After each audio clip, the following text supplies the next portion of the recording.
welcome to the Ardennes Forest, and welcome to always beautiful Spa-Francorchamps. We're here in the evening. The sun is setting for our drivers at the end of this qualifying session. 7.004 kilometers with 20 turns around this place. It's always a roller coaster, however you take it. With the weather not in effect today, well, a dry race in store for us. Still gonna provide quite a bit of action because Martínez only leads Simon Speth at the top of the session by 0.07 of a second. And we've seen the pole sitter drop down so many times and have to battle his way back or even keep on dropping. So we'll see how these guys manage it. Jan Nims leading the GT3 session. He's 1.7 seconds ahead. He doesn't need to keep going. Marijuan in P2 and Extebeste in P3 with 2 thousandths only behind P2 of Marijuan. I'm joined, as always, by Martínez. Greetings everyone and welcome to the 5th round of the Multiclass Championship on World Sim Series platform. And as Gustav already mentioned, Jan Nims is already in the pit lane. He's calm and relaxed because, well, his advantage is almost 2 seconds against the nearest rival. But, well, he cannot relax too much because he needs to do the job excellently because he's currently only 4th in the standings because, well, he didn't finish 2 races out of 4 completed ones, so 1 race is not calculated, but 5 races count towards the overall result. So Jan Nims will be definitely the one to look at this evening, and he will be the one who will dream to avoid any crashes, collisions in this chaotic multi-class championship. 14 drivers on board. We have 6 DPIs and 8 GT3 cars, so that promises us that should be an interesting race. Of course, Spa is quite a long track, but as we've already seen in Watkins Glen, even though we don't have a grid like of 60 cars, but only, well, something around 15, but the traffic is always something that the drivers have to take into consideration. So always interesting to see how that will work out on this legendary Spa-Francorchamps circuit. Well, in the DPIs, it is Simon Speth at the top of the standings. He's got a 30 kilo penalty of ballast, and Alvarez in P2 with a 10 kilo penalty of ballast, but Alvarez sitting in P4 today. Adam Kishoni, he's all the way down in 7th. He's not really challenging for the title. Danius Butwell as well, quite a way down. Justinas Lucas also, but Matheus Mendes, it's going to be difficult for him to mount a challenge from this point onwards. Oh, and he loses the pole position now to Simon Speth. A great lap by Simon Speth. 2 minutes 3.128, and he takes provisional pole while Matheus Mendes is in the pits. So he's not going to improve. It's only down to Adam Kishoni, but Adam Kishoni actually not on the lap. So it is Simon Speth who takes pole position. Your championship leader is sitting on pole. So the 5th qualifying session of the championship has already ended, and you can see the results on your screens. As mentioned before, we should have 7 DPIs, but it looks like we have, Hoven just joined the party, so that will make 15 cars on the grid with 7 DPIs and 8 GT3s. So before we start the race, I'm pretty sure Gustav Grimbergas will be happy to run you through the grid for the upcoming race. Simon Speth takes pole position with a 2 minute 3.128, nobody breaking the 2 minute 2 barrier in the DPIs. Matheus Mendes in P2 with Adam Kishoni lining up on the inside of the 2nd row of the grid. Alvarez in 4th, in 5th. And then you've got Justinas Lucas, Hoven rounding out the DPIs, and Nims, Marijuan, Extebeste, the top 3 in the GT3s. Lampert in P4, Martínez in P5, P6 for Benedictus Urbanas, Esparza in 7th, and Dmytriiev in 8th. And we can pretty much see the cars lined up on the grid with just 30 seconds to go before we go green for what is the 5th round of this championship. On the World Sim Series platform, and that's the penultimate round, so 2 races to go, and we will then get the news who will become the champions of their classes. All lights 5 lights. Yeah, 5 lights are on. And we're green at Spa. Simon Speth looks to have gotten a good getaway. Matas Mendes is kind of there on the outside.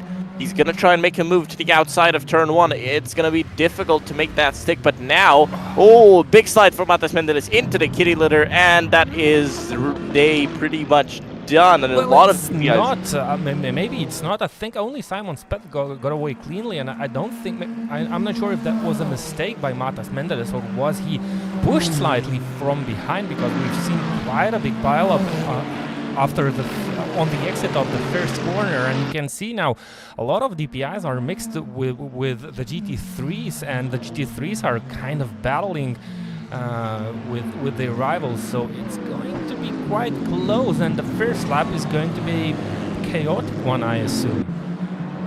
And Nims has dropped a lot.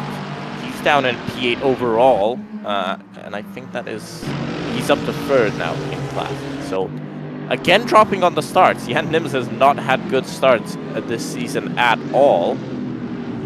Daniel Woodville all the way back in 15th, up to 14th now.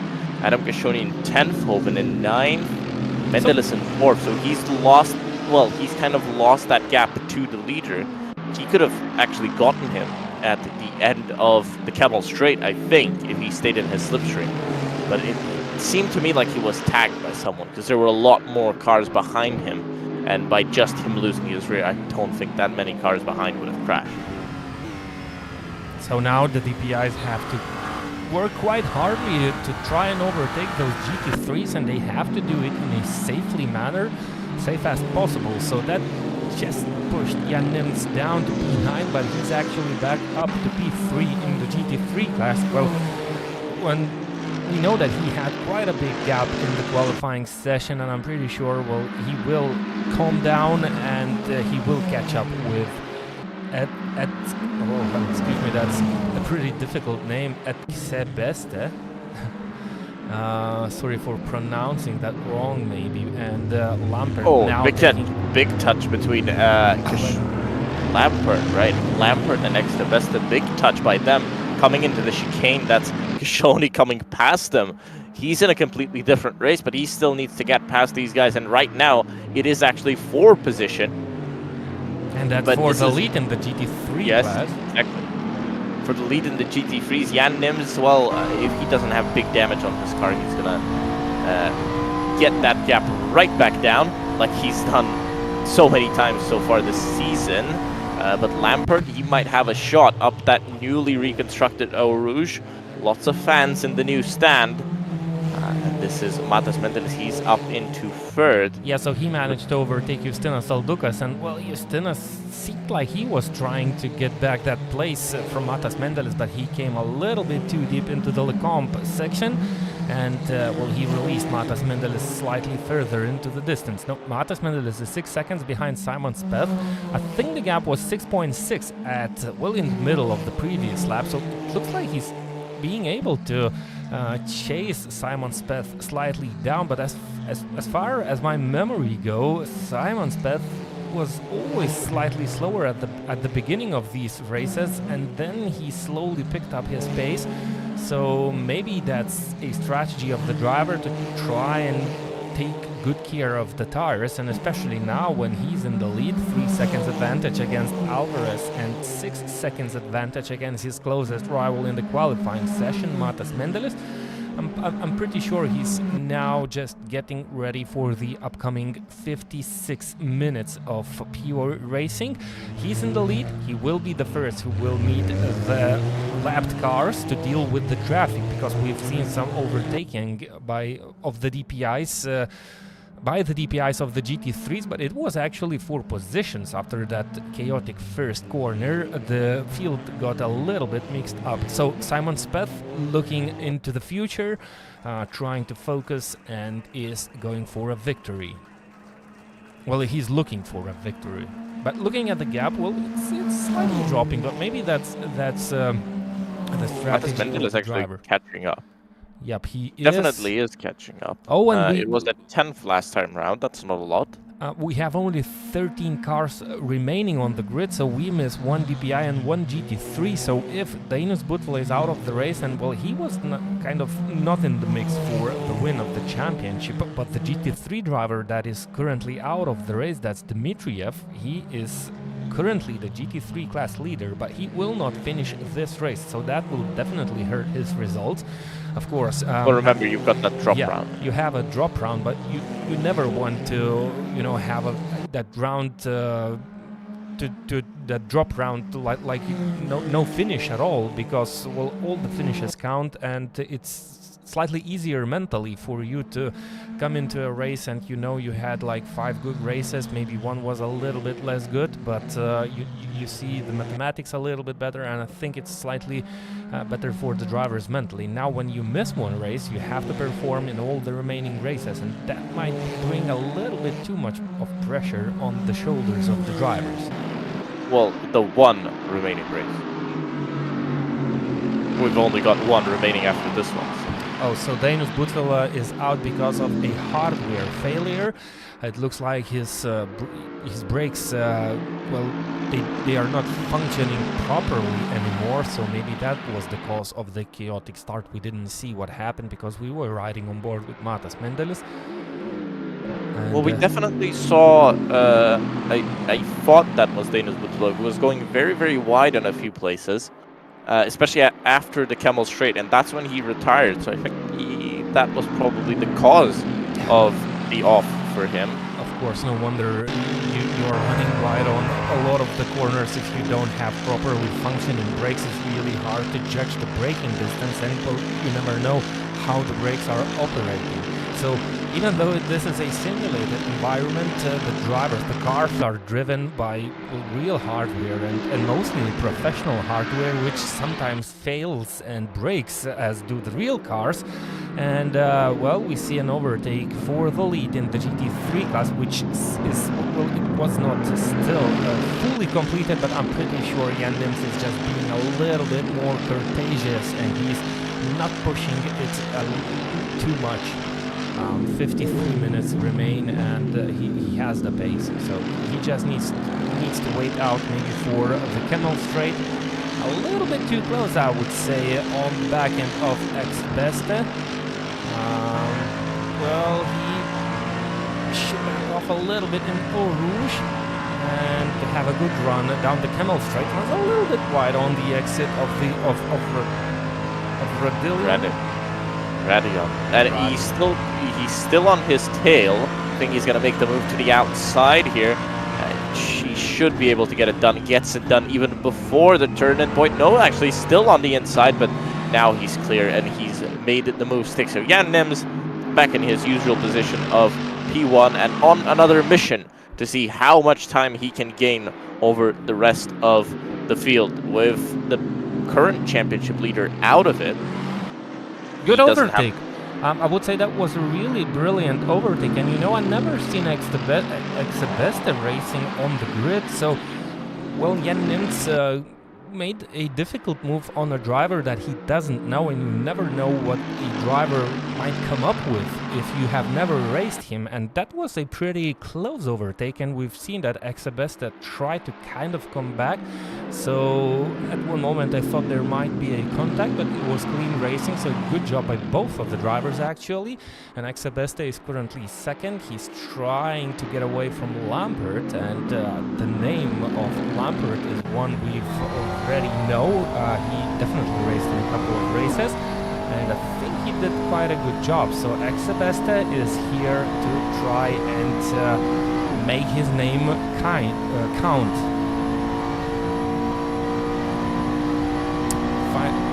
3.9 seconds suddenly. I think Simon Speth just made a small mistake because the gap was 204 with a bit. Now it's down. I don't think he's making mistakes. He's running at 205.5, which is a normal pace, because look at Alvarez. Alvarez hasn't caught up to him that much. The gap was, I think, 2.9. Now it's 1.9, so it's a second. It's not that much, but actually Matas Mendel is 204.812. Fastest lap of the race last time round by quite a lot, actually 4/10 over anybody else. And he's your current, and he's the current challenger for Simon Speth to take away his win. I don't think Simon Speth will risk it too much.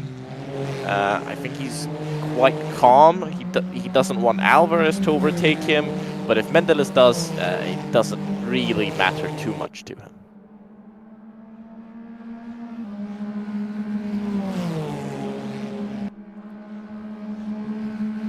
So looking at Simon Speth, that gap going down to Alvarez as well. Let's see if Simon Speth actually picks up the pace at some point. With the sun setting here, the trackside lights are on and the car lights are on as well, just making it a little bit more difficult to see. But I think these drivers have done enough laps around this place to know 204.6. That is 9/10 gain. 204.9 for Alvarez. 205.5 to Simon Speth. It's almost like he's running to a delta. I think he's got some kind of strategy under his sleeve, because he's running perfectly in the 2-minute 5.5 range. Well, this is not the first time we see Simon Speth running a little bit slower at the beginning of the race, though it's getting a little bit more dangerous. Well, because the gap now to Alvarez is 1.5 seconds. Well, he has kind of a safety measure of Matas Mendeles, because he's also trying to chase down not only Simon Speth but Alvarez, and Simon Speth maybe is hoping for the battle between the two that would slow them slightly down and, well, tear those tires a little bit more off, and that should give a small advantage to Simon Speth. So maybe he's calculating, maybe he's, well, doing those strategic games, and I think he knows what he's doing, because, well, previous lap time of Simon Speth was actually 5th fastest in the DPi class, even though he's currently in the lead. Yep, he is in the lead. Let's see what he actually does this time around. I think the gap has stabilized a little bit. Maybe the other guys have used up too much of their tires. I mean, really incredible lap times. Adam Kashoni also running in the 2-minute 5.5. So let's see who's got the correct strategy here today. I wouldn't say Spa is one of those tire-destroying circuits, but interesting what he's doing. Maybe it's a fuel thing, but you can't make it on a single tank. Especially not at Spa, where you've got so much of full throttle time. Some kind of strategy is definitely there.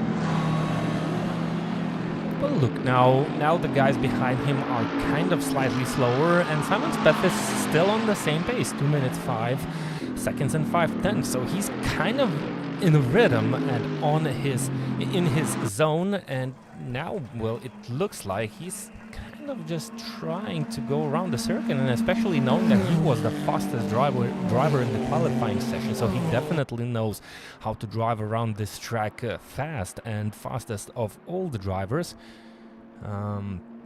So maybe there's some strategy in it. So let's wait and see. It's still the beginning of the race. Well, it's already almost one quarter of the distance finished. And, well, Simon Speth might be kind of thinking about opening the throttle a little bit wider, and it looks like now Matas Mendeles is gaining more on Alvarez than on Simon Speth, and, well, Matas was the second fastest driver in the qualifying session. It looks like he will be in the battle with Alvarez, but, well, the pace was pretty similar by most of the drivers, and, well, one thing for a driver is to be fast, but another story is when you gain on your rival to try and outsmart him and make that move count. So we have the strategy. We know that DPIs they have to make an earlier stop than the GT3s, so it's not that big of a difference in the strategy for the DPIs, but there's still some chance to try and outsmart your rival with an earlier pit stop or maybe a later pit stop. Yeah, I think you can kind of try and outsmart someone. The pace has dropped for Matas Mendeles. The pace hasn't changed at all for Simon Speth. Let's see what he does this time around. I'm willing to bet money on the 205.5. Let's see what he does across the line. But Matas Mendeles catching, and he's now down to the 3-second range. Actually, no! Simon Speth putting some more pace on. 205.1. I think he's realized he kind of has to go now, please. Yeah, and then 4.6 by Mendeles, so half a second quicker? Yeah, Ben, that's the fastest lap of the race so far, so maybe Matas Mendeles did have a... Or, well, we've seen Matas Mendeles running a little bit wide on the previous lap.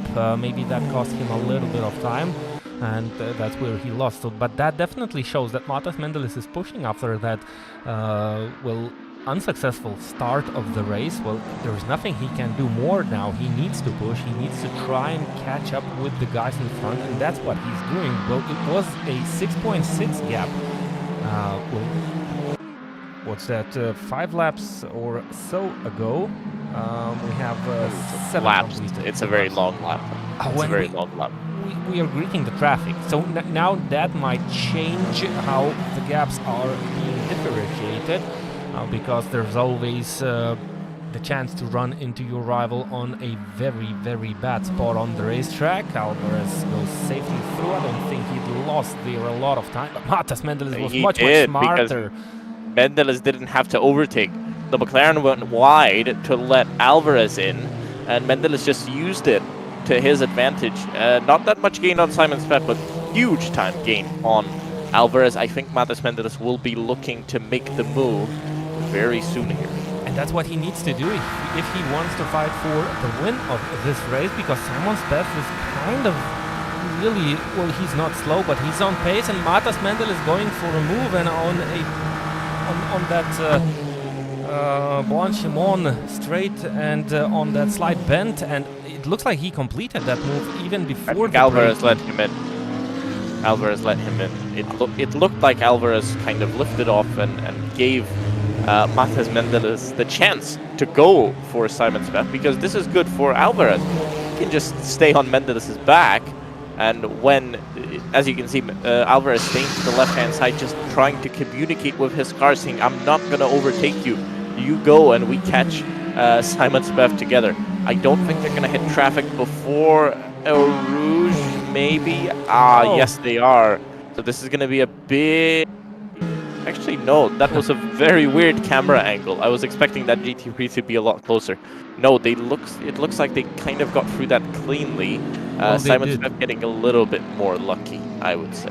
Yeah, they did, but there's more traffic coming in, and I really agree with your words. I think Alvarez was really smart on that move. Well, he felt that he was slightly slower, and maybe, well, he was already on the edge, and well, the idea to let Matas Mendeles through to try and catch up with Simon Speth and somehow try to hold on to the back end of Matas Mendeles would give him well, greater chances if he would have battled with Matas Mendeles and lost more ground. But now it looks like the traffic is working a favor for Simon Speth, because the gap is up to 3 seconds between Simon and the second-placed Matas Mendeles. Of course, there's still more traffic ahead of Simon Speth on lap 8 of the race, so it didn't take quite long for the grid to catch up with those slower classed GT3 cars. Matas Mendeles going nicely around that red Mercedes, and now he's up after that McLaren, which is Lampert. He's 3.6 seconds behind ex-Sebesta, and I think Speth might lose time now. I think he got stuck at Blanchimon. Yep. Yes, he did. And that's ex-Sebesta. So 1.7 seconds between Matas Mendeles and Simon Speth, so he definitely lost quite a lot of time, actually. Let's look at Matas Mendeles. He will... Well, he's lucky now. So he didn't have any problems with ex-Sebesta, and the gap is down to 1.3 seconds now. Matas Mendeles needs to nail all the corners, and we'll wait a little bit, and we will see how Simon Speth will be able to cope with that new pressure. the gap is 1 second, so the slipstream should start working already down that Camel straight. Well, not hugely, but still, that's a highly aero-efficient car. Look at the delta. I'm not sure if that's real, but it looks like Matas Mendelis is almost 1/10 up of his best lap, at least at that straight. So the slipstream maybe did work. A little bit. He was still a little bit too far away to actually get that full push by the slipstream. Now around these fast sweeping corners, it's slightly less of an advantage to run behind your rival. Of course, it's still not the gap to use that, to feel that disadvantage. And there's more traffic, and that's Jan Nims, the GT3 class leader, who's already 10 seconds ahead of the second place Dex Sebester. Oh, Simon Speth running wide, almost running into the side of Jan Nims. Matas Mendelis is just pronouncing for the German driver, I'm going for it because I'm in a chase for the lead of this race. I was in the lead in the qualifying session before the time ran out, and Simon Speth put in a faster lap, but I want to get back into the very front of the grid during the race. And well, he's lucky now. The gap is down to 0.7 of 0.7 seconds. And that's as close as you can get. Remember, he was 6.6 or maybe even 7 seconds behind Simon Speth after the first corner. So that's a nice driving by Matas Mendelis. And it's getting racy. I'm just looking through the stats. I'm trying to see how many wins from pole positions we've had. And I think it is... I am correct. It's only one win from a pole position. That was last time out for Lee O'Brien in his DPi to win from pole in the DPIs. It hasn't been so straightforward as maybe some of these drivers would want. So Simon Speth in the historically disadvantaged position, but obviously if you are quicker, then you are at an advantage. Well, the drivers are now kind of at the very last stage of their stint. Well, of course, well, maybe in the third quarter of their stint. So that means the tires are worn out a little bit, but the cars are lighter, and Simon Speth has a clear track ahead of him. No traffic for at least one lap. That's my rough guess. But he needs to concentrate, and I think during the next couple of laps, well, maybe one lap, we will see what the actual pace of Simon Speth is, and if there was some strategy at the beginning of the race to try and save up a little bit of tires to have an advantage towards the end of the first stint, because, well, I think the drivers are not only refueling, but I think they are changing the tires as well on these DPIs during the pit stops. And as soon as the drivers hit clear track, the gap kind of stabilized. Well, it's still dropping, but not dramatically. Well, I think it was 0.7 seconds at the beginning of the lap, as I stated. Now it's down to 0.6, but it was 0.8 at the majority of the lap. So it's hard to do. It's hard to get close when you're in the dirty air of another car at a track like Spa, where you've got so many high-speed turns. It's really, really hard to stay behind someone and actually catch up to them. This is the hardest part, actually. Catching up and bridging that gap was the easy part. Now he's got to deal with getting past this final half a second, which is the most difficult.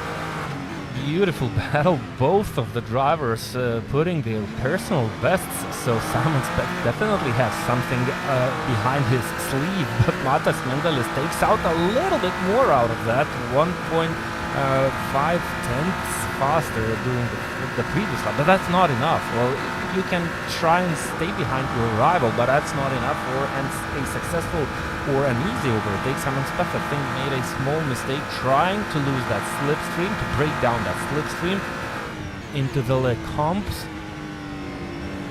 This man is nailing all the apexes, but he cannot allow himself a slightest mistake. Actually, none of the drivers can allow them the slightest mistake at this point of race. And it's nice to see the gap staying identical. And well, at some points Simon Speth looks to be slightly faster. At other points, Matas Mendelis is having an advantage. But well, that's what makes racing so beautiful. And well, if you have ever done simulated racing or participated in such events, you know how hard it is to keep up with that pace, and you're delivering your maximum. And well, seeing the gap not going anywhere.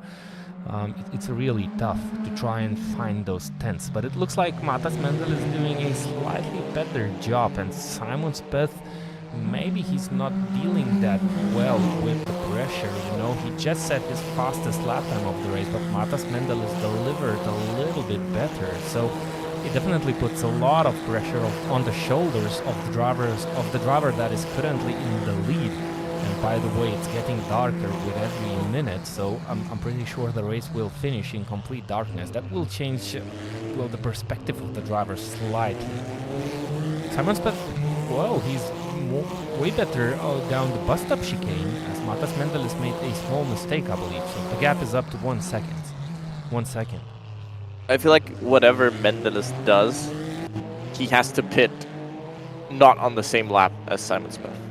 Yep. It doesn't matter if it's earlier or later. I think earlier he could maybe get the jump with the tires coming into more kind of stable range. I think he can get the job done.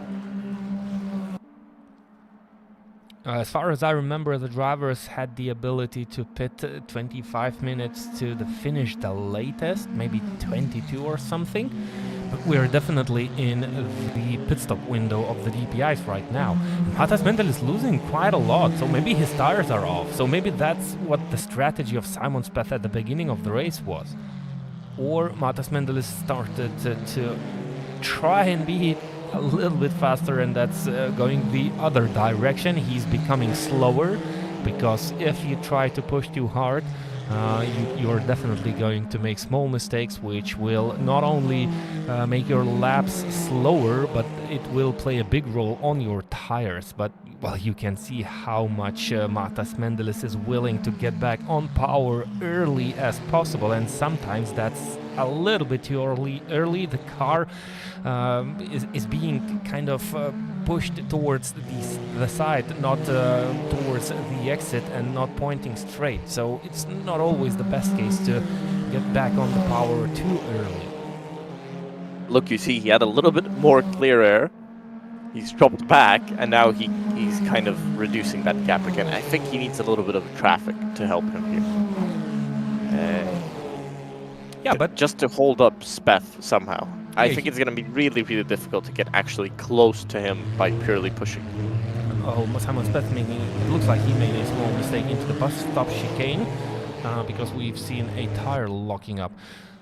I'm trying to remember a race, and I think it was Simon Speth who was, well, he started, maybe that was Daytona, and he started slightly further back down the grid, maybe 5th or something, but then he slowly, gradually picked up some positions, and I think he was running 2nd, and he was also under big pressure, but he was easily, well, he managed to cover off all the overtake attempts. So I think Simon Speth is kind of feeling comfortable in the position that he's at right now, and that clearly proves the gap that is, well, sometimes decreasing, sometimes increasing, but it's kind of stable for yet another lap, and is a little bit more than 1 second.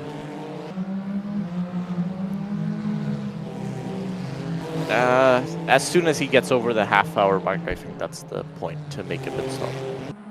Mendelis has got the element of surprise, because Speth cannot react to what he does. And I think next time round already I would be saying to Matas Mendelis, pit opposite of Speth. So if Speth comes in, you stay out. If Speth doesn't pit, then you pit and try and get him on the undercut. You can clearly see that it's very difficult to get close to someone that's at least at a similar pace compared to you. We have a couple of of drivers in the GT3 class who have already pitted, and Lampard, by the way, is already in the pit lane as we are approaching our next round of traffic. That's Esparza. He has pitted already in this race, and Simon Speth managed to overtake him before the bus stop chicane, before the braking zone. Matas Mendelis should lose a little bit of time in this situation, running right into the back of that McLaren, running through the bus stop chicane, and Alvarez is going into the pit lane, so that's the driver who is doing something different, and I think Justinas Saldukas chased after Alvarez into the pit lane, so we have 2 DPIs out of the leading 4 who that came into the pit lane by the end of the previous lap, and well, it should start, it should make Matas Mendelis and Simon Speth thinking about what should they do next. Of course, they have the strategy, and maybe they will decide to hold on to it, but that wouldn't be wise, at least for Matas Mendelis. He has the chance to kind of outsmart his rival, and as you've mentioned, by the end of this lap, either Simon Speth is going into the pit lane and Matas Mendelis should stay out, or vice versa. If Simon Speth stays out, Matas Mendelis should go into the pit lane, and that shouldn't be hard to do with the entry into the pit lane on Spa-Francorchamps. It's a slow corner, the bus stop chicane, and well, 2.2 seconds gap gives you plenty of time to think through your actions. Yep, definitely a lot of time that you can think of a strategy, maybe have a strategy prepared already. Interesting what Matas Mendelis' plan is, what his plan was. I'm sure going into the gravel at turn 1 was not part of his plan. And Simon Speth approaching some traffic. That should be Martínez.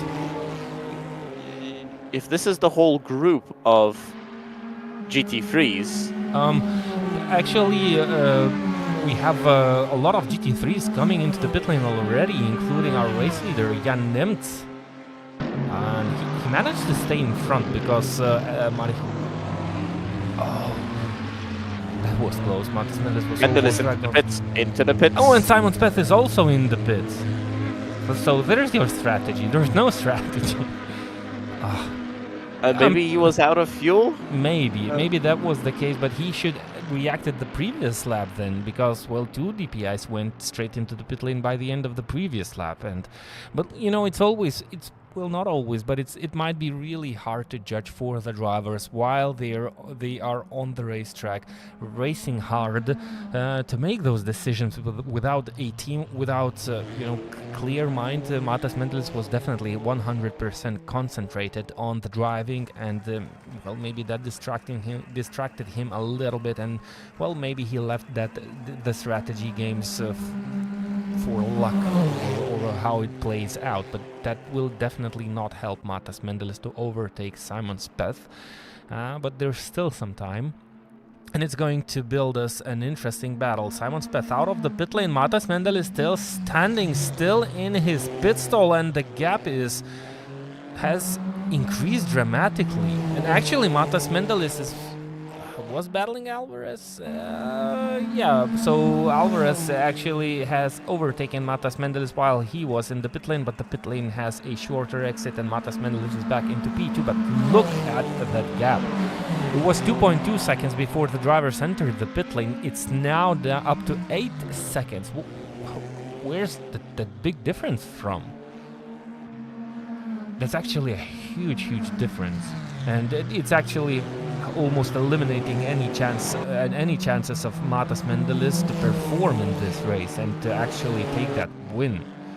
And Hohen was already in the pit lane. Look, he has 1 pit stop completed, and he is second. So he's actually 7.5 seconds ahead of Simon Speth. I wonder what was the time when Hohen entered the pit lane? At what lap exactly? But that's interesting. Well, he definitely completed 1 pit stop. Maybe that was a drive-through. That might be the case. So he should still need to enter the pit lane for that mandatory pit stop. Remember, you need. Yeah, he hasn't completed the mandatory pit stop. Maybe that was a drive-through or something similar. Maybe damage repair as well. Well, but that should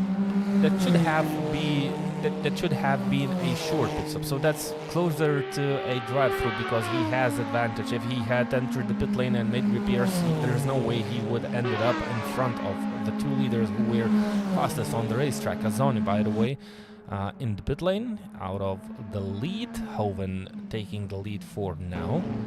Simon Speth crossing the line, and look at the gap. Matas Mendelis is way behind Simon Speth. Overfuel, maybe? Maybe overfuel, maybe, well, wrong strategy calculations. Well, he definitely... well, either Matas Mendelis did something wrong in the pit lane, or Simon Speth miscalculated something. But, well, the difference of the pit stops is roughly 6 seconds, so that's a lot. It's huge. It's a massive loss. We sometimes get confused by pit stops of other drivers. This is definitely another one of those moments. If you remember at Mugello, we were so confused of Jan Nims going so far on his fuel. We thought maybe fuel was off. And well, today we are confused as to how did Matas Mendelis lose 6 seconds. It looks like he's demotivated at this point. He's not gaining any time. Well, maybe not demotivated. Maybe Simon Speth is extra motivated. Remember, Simon Speth won the pole position. So maybe it was some sort of a strategy game at the beginning where he seemed slower and Matas Mendelis was able to eliminate the 7 seconds gap. But now it's another story. Of course, there's some traffic in mind, and maybe Matas Mendelis was stuck by a GT3 car, or simply made a mistake, or simply is demotivated and is doing mistakes. But actually, it looks like the longest pit stop, and well, it should go on Matas Mendelis for the longer pit stop, because Alvarez is now 2.7 seconds behind Matas Mendelis. It was, I think, 5 seconds or something before he entered the pit lane. So Matas Mendelis definitely did something wrong in the pits. Maybe he, well, I didn't see him missing his pit stop, so maybe that's not the case. But Alvarez lost time as well. Well, Alvarez also lost, but it looks like he didn't lose that much. Maybe he did. He did.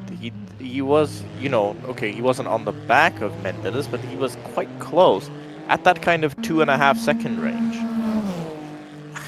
He's also lost so much time, so it's actually Simon Speth 2 minutes 3.7. Oh, and look at the pace.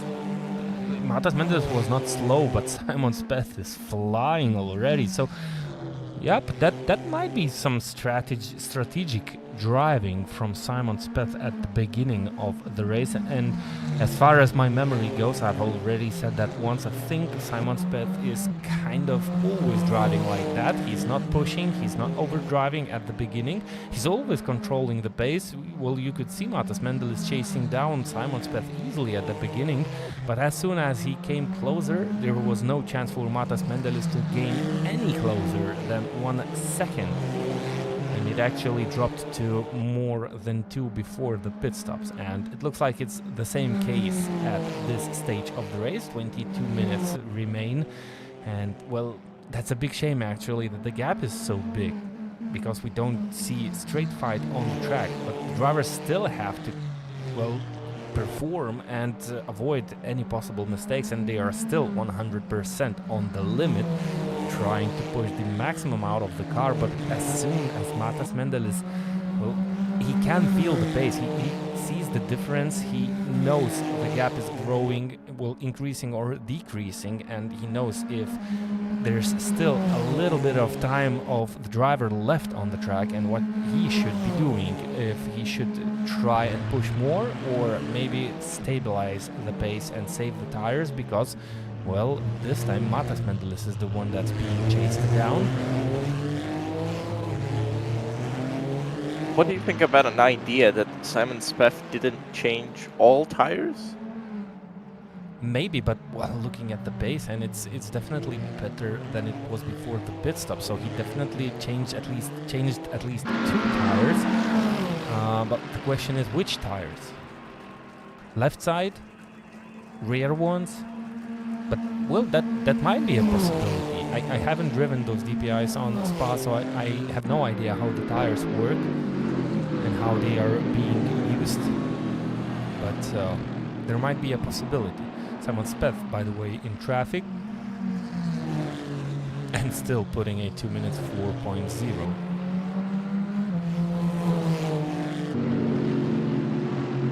And it looks like Simon Speth is already out of traffic.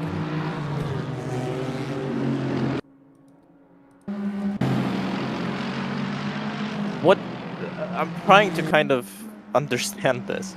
Maybe Simon Speth was suffering from something on his car, like understeer or oversteer, and he changed just. Let's say if he was having a lot of oversteer, he just changed the rear tires, and that stabilized him down, and now he can push. That's a possibility, of course. Because he was definitely unusually slow in the beginning. I mean. He lost 7 seconds. That's quite a lot. That's when he's losing a lot after the pit stops, even in traffic. He was quite lucky before the pit stops when he was traffic, but now everything is turning into the Simon Speth side.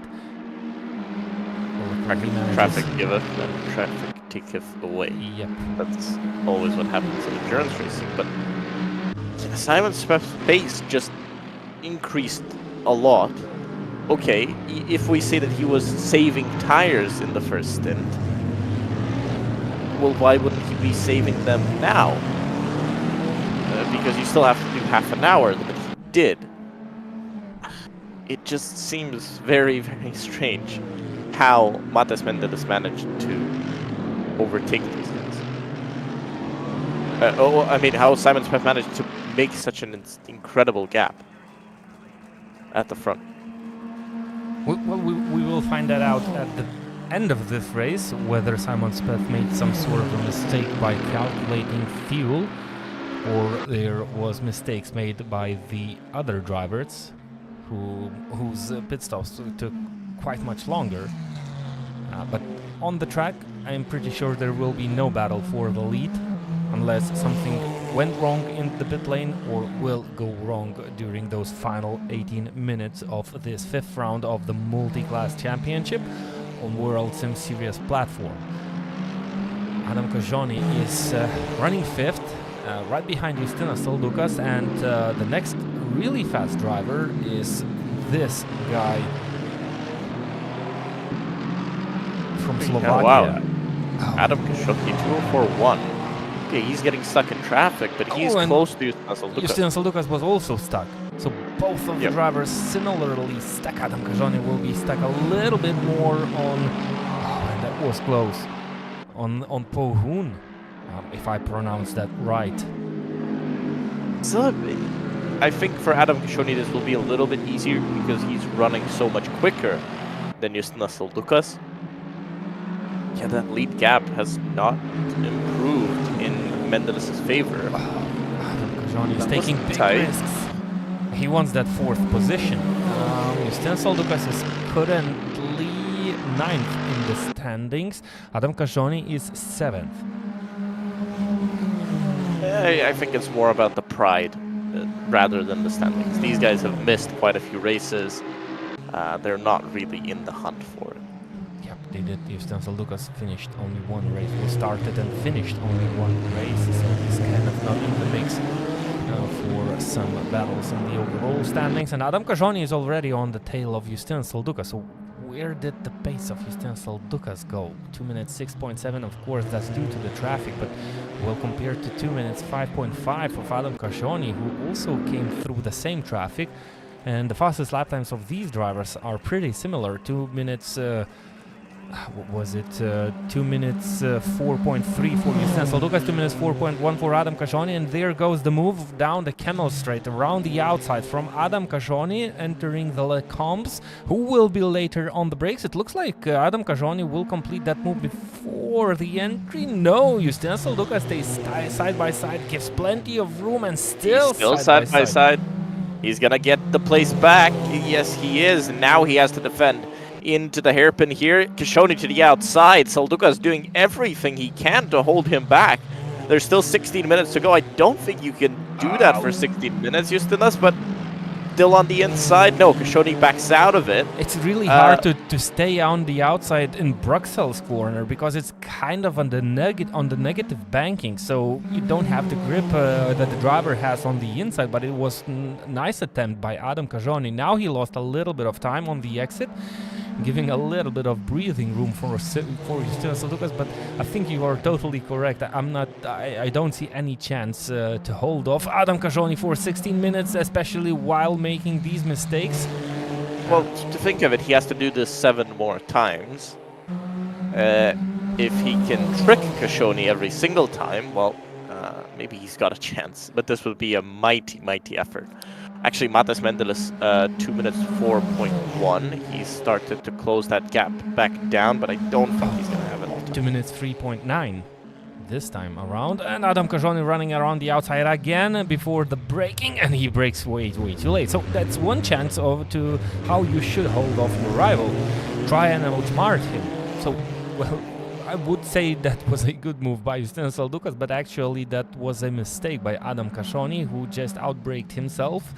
And, well, this wears off the tires a little bit faster, and that might give problems and troubles later on in the race. So this is one chance how you can hold off a faster driver behind you, to force him into these small mistakes and run his tires off. Well, let's see what Kashoni can do now. On the Camel Straight, he's too far away. He's not going to make the move this time. 6 to go, I think. 7. Probably 7 to go for Soldukas. Hold on. Yeah, he's definitely faster, but look at the lap times of these drivers while they were battling each other and running quite a few corners side by side. 2 minutes 7.5 for Adam Kashoni, of course, after the outbraking before the bus stop chicane, but 2 minutes 7.0 for Justinas Soldukas, only by battling your rival. That's how much you get slowed down by these battles. Mendeles coming back at Speth, another second gained. Maybe that battle is not over just yet. For these two guys, they don't have to worry about anything. They've got 12 seconds in front. That's not going to be closed down. However fast you go, you'd have to go 2 seconds a lap quicker. Not going to happen. Behind is Hovind, who's actually running in the 2 minutes 6 range. He's 17 seconds behind. He's not going to catch as well. So you can battle as hard as you want, and I think that's what Soldukas is doing. Oh, if not that long pit stop by Matas Mendeles, we would have had a nice battle already for the lead. But still, Matas Mendeles has a good pace. 2 minutes 4.0 this time round, so he's kind of stabilized the pace. He completed 3 laps, and the difference between each of the lap was only 2/10. That's how consistent Matas Mendeles is currently. Justinas Soldukas has to go defensive again as they run into the back of the GT3 class leader Jan Nims. I think Justinas Soldukas tightened off the corner a little bit too much, and that will give great chances for Adam Kashoni down this straight. Is he going for a move into a Rouge? And I think he is, so that's a dangerous situation, and both drivers have to be very cooperative, and they are side by side through a Rouge, exiting Radillion, how you call that? Radion. And still, I think now it's going to be Soldukas coming back. If he can make the move again on the outside, maybe squeeze Kashoni into a GT3. And they run into Jan Nims. Kashoni in front, Justinas Soldukas to the inside. Nope. It's a repeat of the move that Soldukas did on Kashoni to get that position back. But now if Kashoni gets stuck behind Jan Nims, and I think he will... No, very late move to the inside. Depends who goes wide. I think Soldukas is going to have to try and come back at him here. And if he doesn't, that might just be... And he just made a mistake. He ran wide into Pohun. And that's it. I think that's the end of the battle for P4, but it was a really magnificent battle and beautiful to look at. Both drivers, well, they risked a lot, but they always left plenty of space for each other, and no contacts, no touches. Oh, and Justinas Soldukas doing a drift session. he was able to catch that sliding car, but I think those rears are hot now, and Justenzel Lucas has to be really careful as he will approach the bus stop chicane. Good news for Justenzel Lucas that this is going to be a slow corner, so those overheated tires can, well, rest a little bit and be looked after slightly easier. But the gap is already up to 3 seconds, which, knowing that Cascioni was faster after all before this, I think that leaves Justenzel Lucas no chances to battle it back to P4 at this stage. So maybe we should get back into the battle for the lead. 2 minutes 3 seconds, 0.7. Matas Mendelis is still on a hunt, 5/10 faster than Simon Speth, who managed to complete a also fast lap of 2 minutes 4.2. So both of the drivers are definitely putting on right onto the edge. You could see Matas Mendelis almost touching the gravel, which would not be a fast lap, but he manages that brilliantly and keeps the car on the curb without losing it. But look at the width of the lines of Matas Mendelis. He's definitely on the move, and I think he's doing his personal fastest lap times of this weekend so far. His qualifying his qualifying lap time was 2 minutes 3.4. So he's almost on his qualifying pace. 5.3 seconds, 9 minutes. Well, I think this battle is already over, but still beautiful to see both of the drivers putting the best out of those DPIs at the closing stages. But I think, well, this strategy or the way that Simon Speth is handling the DPi always gives a slight edge towards the end for the driver from Germany, as he's looking for a win. I'm wondering if this is going to be the first win in this championship for Simon Speth, or did he have completed? I think we're actually looking at an opposite situation here in the second stint, because what happened was Simon Speth was super quick right after the stop, and then his pace kind of dropped. So maybe this is the exact opposite of what happened in the first stint. 2 minutes 3.6. Matas Mendelis is not stopping. Simon Speth 2 minutes 4.1. To the statistics, well, this would be the second win of Simon Speth in this championship. He has already won in Red Bull Ring, the third round of this championship. So good chances for Simon Speth to get even more points. By the way, Simon Speth is currently in the lead of this championship with 108 points. Oh, and Simon Speth, well, he has a heavier car. Matas Mendelis has 0 kilograms of ballast added to his DPi, while Simon Speth has 30 kilos. And, well, if you take into consideration the total weight of this car, 30 kilograms, well, they make a difference, actually, especially on the tires. So the way that Simon Speth... for the first time, we've seen them back in the same shot. You saw Simon Speth going into the turn just before Mendelis came on screen. So 4.9 seconds. This is, again, a big push from Mendelis. Doesn't have that many laps to do it, though. It's going to be 4 laps probably as they cross the line to go.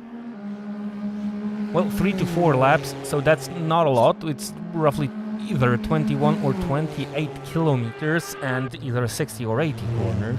So that's not a big race distance, especially for a gap of 5 seconds for the drivers who have a really similar pace. And the next question is, how long will Matas Mendelis be able to push that hard his DPi?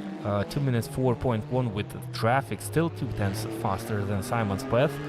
This time he didn't gain that much. Still a gain.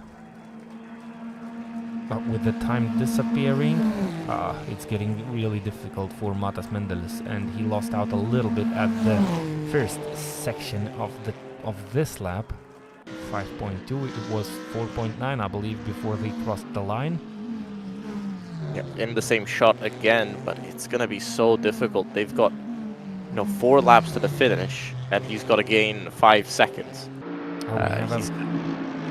I'm sorry to jump to the middle of the grid, but we have a battle for P3 in the GT3 class, and that's Lampert and Exabeste. So Exabeste lost out 2 places. He was running second in front of Lampert. Marijuan was running fourth, I believe, but now they've swapped places. Lampert stays in third, but Exabeste dropped to fourth, and Marijuan is up to second. Look at the gap of 9 minutes. He was running fifth at the first lap, in the first lap, after the first corner. Yeah, but he's, I don't think this is surprising to anyone. What, he's done this every single time he's been on the grid.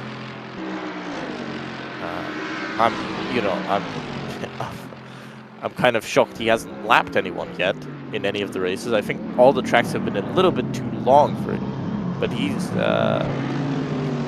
I think he's gonna lap someone in the top 3 soon. Not in this race, but in some race. I think he's gonna do it. And he's chasing down the championship lead with 2 less finished races than most of the grid. He's currently 4th with 60 points in total. Dmytriiev is 1st with 82.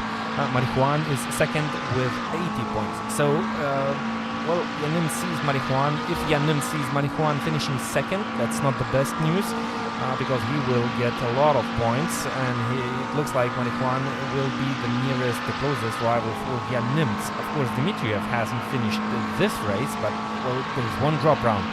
So it's going to be a close battle in the GT3s at the end of this championship in 2 weeks.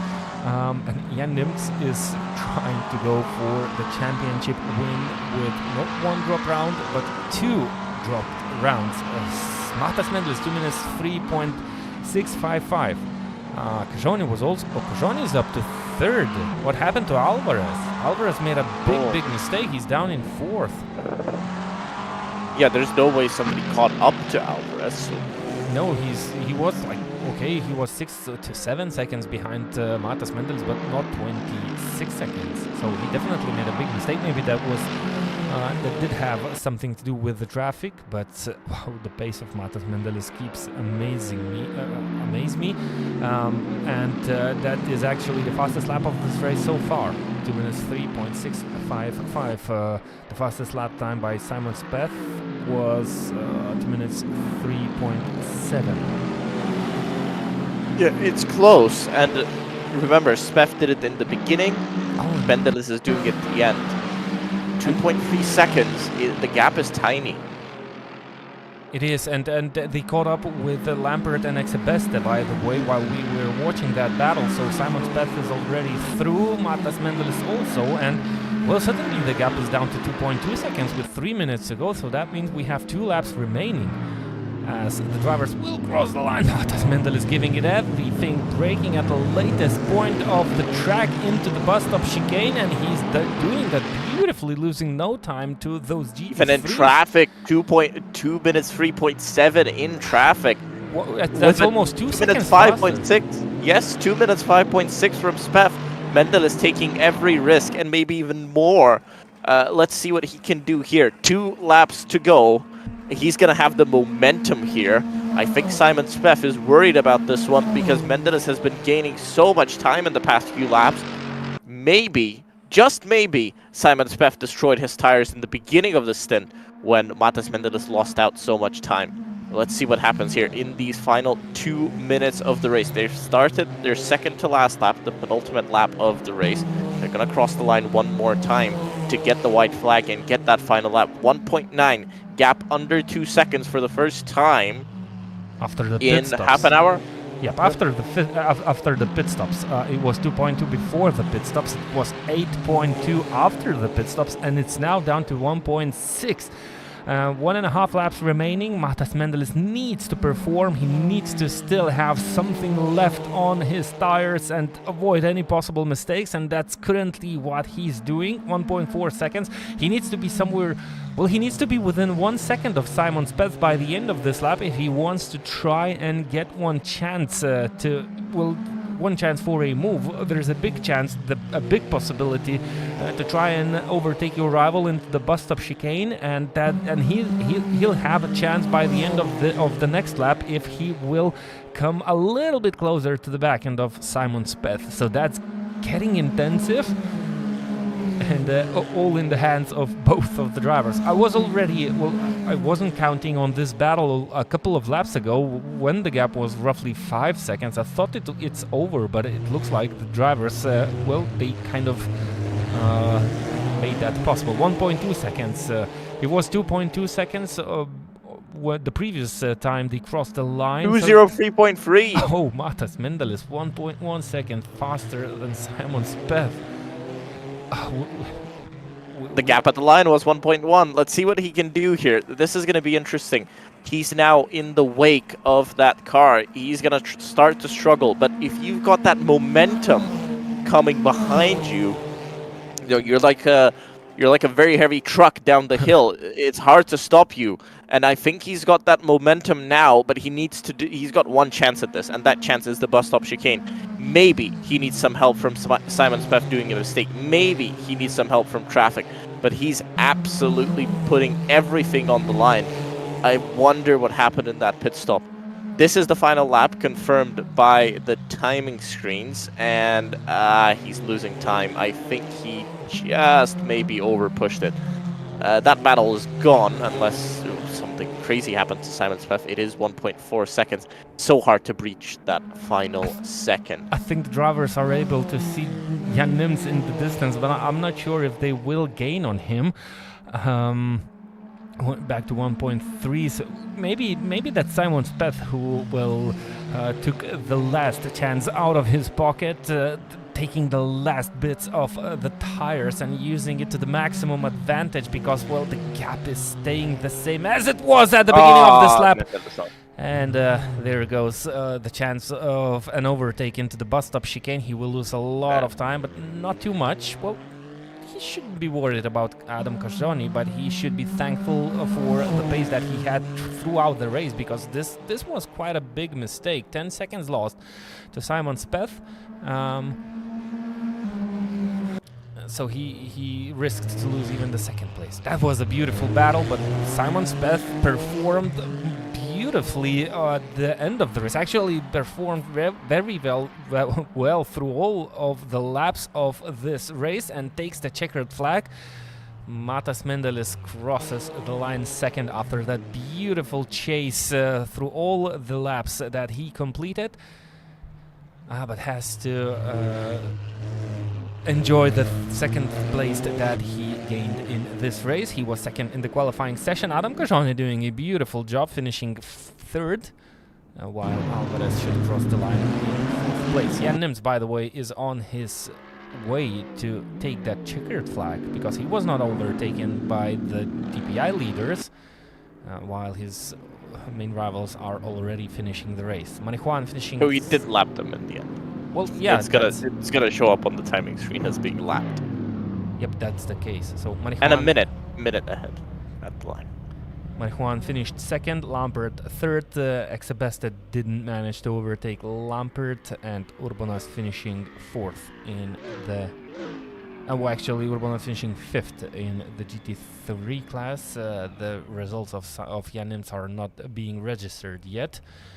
So he'll have a long 5 kilometers, roughly 5 kilometers remaining, and I think he's the only car on the track that's still racing. I think that was someone else, because he's at the end of the lap now. Maybe we mistook him for someone else crossing the line, because he's coming up to the bus stop chicane now. I don't think he got there that quickly. Yeah, Nims is quick, but maybe not that quick. Okay, maybe we were looking at a different car. It's Esparza, I think, still going around. I don't see him in the pits. Yes, it is Esparza still going around, and he's coming up to the bus stop chicane as well. Jan Nims takes the win in the GT3s, another win in his books, and inches him just a little bit closer to having a chance at the championship next time out. And next time out, it is Virginia International Raceway. Beautiful track, incredible track. And, well, I think these drivers are really going to enjoy it. That's the race, and we do have Simon Speth taking the win, holding off Matas Mendeles on that final lap. Then it's Adam Kishoni, Alvarez, Justinas Soldukas, Hoven in the 7th, bringing up the DPi field. Jan Nims finishes in 1st in the GT3s, completing 1 more lap than Marijuan and Lampert.